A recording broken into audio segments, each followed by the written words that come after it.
Dear young people, hindi lahat ng uso ay tama at hindi rin lahat ng tama ay uso. We are now living in an era na kapag famous ka, may kalalagyan ka. Kapag marami kang followers, you feel loved and valued. Kapag sikat ka, mas masaya ang buhay, sabi nila. As you navigate life in this season, mahalaga na alam mo kung sino ka at para saan ka ginawa. Because your purpose matters. Ang mga bagay na meron tayo ngayon ay pahiram lang, hindi sa atin ang mga bagay na ito. Kaya during this season, magpaturo ka. Dahil kapag tinatama ka, ibig sabihin nun ay mahal ka at ayaw ka nilang mapahamak. Kapag hindi ka na kinokorek, ay wala na silang pakialam sa'yo. Don't miss out the joy of obedience in your season.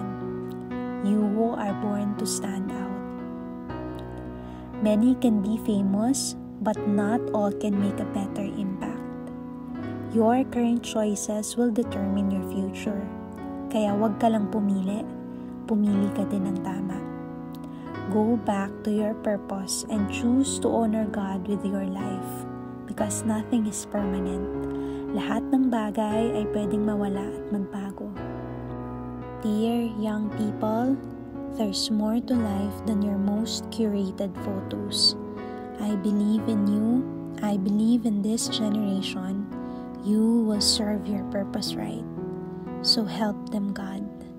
With love and prayers, Noel.